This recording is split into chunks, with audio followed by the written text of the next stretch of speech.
Pemirsa, Komisi Informasi Pusat atau KIP kembali menggelar sidang lanjutan perkara ijazah Jokowi dengan agenda mediasi antara pemohon Bonatua Silalahi dengan termohon yakni KPU. Sidang hari ini digelar tertutup dan dihadiri kedua belah pihak. Hasil mediasi mengerucut pada satu dokumen yang belum diserahkan KPU, yakni berita acara penerimaan ijazah Jokowi untuk pemilihan presiden 2014-2019.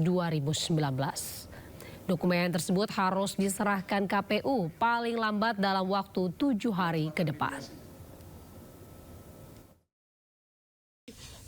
Sebagaimana teman-teman tak ketahui bahwa kami adalah yang berhasil memperoleh salinan ijazah ini. Ini yang tahun 2019. Jadi di sini kan banyak ditutupi, ada 9 item. Nah, ini sebenarnya hanya sebatas kertas kalau tidak ada dokumen verifikasi yang mengalaskannya, yaitu dokumen-dokumen verifikasi. Inilah yang saya minta di mediasi tadi, karena untuk ijazah tahun 2019 itu sudah diberikan, tapi untuk ijazah 2014 itu belum diberikan sama sekali. Kita kan ingin tahu sebenarnya ini yang dikasih fotokopi ini apa sih? Apa sih bukti-bukti yang mengalaskan bahwa ini bukan sekedar kertas? Bukti pendukung lah. Bukti pendukung, dan ini juga kita pakai untuk menjadi bukti-bukti di pengadilan, termasuk di MK. Bukti-buktinya tadi alhamdulillah ya, tadi berkat Pak Mediator kita bersepakat dengan KPU untuk diserahkan seperti tadi paling lama 7 hari seperti itu. Nah, tadi juga berusaha tim KPU kooperatif juga memediasikan 9 item yang disembunyikan ini, tapi karena kita bersepakat ini adalah dokumen publik, saya tidak mau hanya saya yang melihat ini. Sebenarnya tadi tergoda juga saya. Hampir tergoda. Kenapa? Tawaran itu sangat menggiurkan. Hanya saya yang bisa melihat. Berarti kan saya orang penting nanti kan? Di pasal 4. Tapi saya tidak mau. Ini kan dari awal juga ini untuk publik.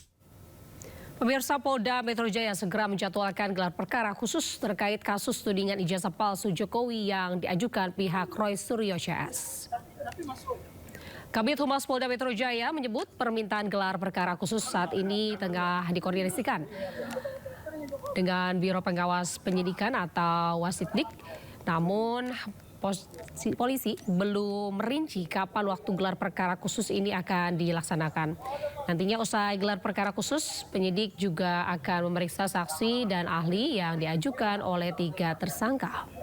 Adapun ketiga tersangka yakni Roy Suryo, Rismon Sianipar, dan Dr. Tifa Fauziah alias Dr. Tifa.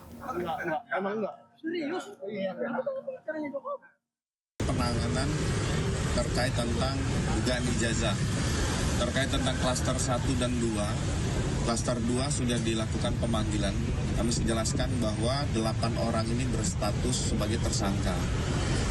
Jadi atas permintaan 3 orang pertama mengajukan untuk dilakukan gelar perkara khusus, sehingga penyidik saat ini berkoordinasi dengan Wasidik mempersiapkan waktu untuk melaksanakan gelar perkara khusus. Setelah gelar perkara khusus akan ditindaklanjuti pemeriksaan saksi ahli yang diajukan oleh 3 tersangka.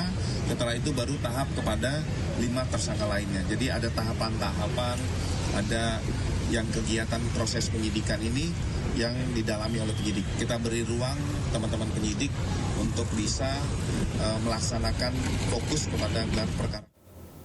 Sementara itu, Rektor UGM Ova Emilia kembali memberikan klarifikasi terkait kisru ijazah palsu. Selain menegaskan bahwa Presiden ke-7 RI Joko Widodo benar kuliah di UGM dan lulus pada 23 Oktober 1985, Ova juga menjelaskan terkait foto Jokowi yang berkacamata. Terkait foto ijazah Joko Widodo berkacamata, kami tegaskan bahwa di masa itu yang dilarang adalah foto diri dengan kacamata hitam. Hal ini sesuai dengan pengumuman yang dikeluarkan oleh pembantu Rektor Bidang Pendidikan dan Pengajaran, Penelitian dan Pengabdian pada Masyarakat tanggal 3 November 1984. UGM juga memiliki arsip ijazah lainnya yang menunjukkan foto diri berkacamata. 9. Pernyataan ini untuk menyampaikan kebenaran sebagai tanggung jawab UGM dan tidak untuk membela satu pihak pun secara tidak. Pemirsa, Kepala BNPB Suharyanto ini menyebut bencana banjir longsor yang melanda Aceh, Sumatera Utara, dan Sumatera Barat belum ditetapkan sebagai bencana nasional. Sejauh ini status bencana masih bencana daerah tingkat provinsi. Berikut pernyataan Suharyanto pada 28 November lalu.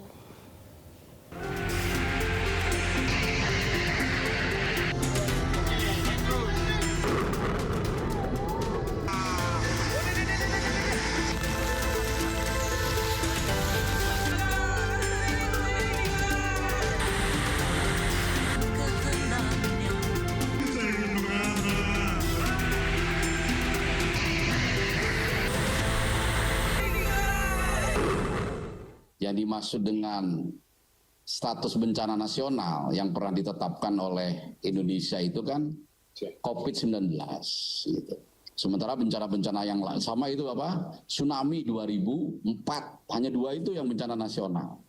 Sementara setelah itu banyak bencana, gempa Palu, gempa NTB, kemudian gempa Cianjur. Mungkin skala korban, kemudian juga kesulitan akses, ya rekan-rekan media bisa bandingkan aja dengan yang kejadian sekarang ini. Ya, memang kemarin kan kelihatannya mencekam ya, karena kan berseliweran di media sosial, nggak bisa ketemu apa, tapi begitu sampai ke sini sekarang, begitu rekan media tadi hadir di lokasi, kemudian tidak hujan. Coba di Sumatera Utara yang kemarin kelihatannya mencekam kan sekarang yang menjadi hal yang sangat serius tinggal Tapanuli di tengah gitu. Yang lain kan relatif masyarakatnya kita lihatlah ya. Jadi saya tidak perlu menyampaikan pendapat apakah perlu tidaknya bencana nasional atau daerah, tapi sekarang statusnya masih bencana daerah.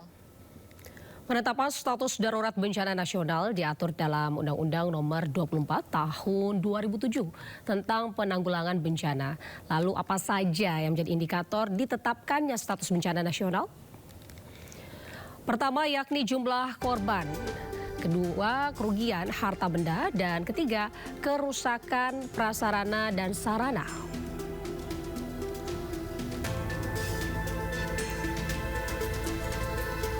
Lalu cakupan luas wilayah yang terkena bencana, serta dampak sosial ekonomi yang ditimbulkan.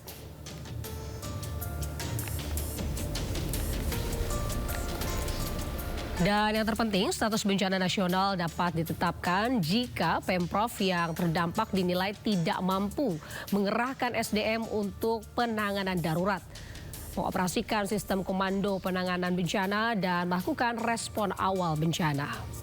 Seperti penyelamatan dan evakuasi korban atau penduduk terancam, serta pemenuhan kebutuhan dasar warga.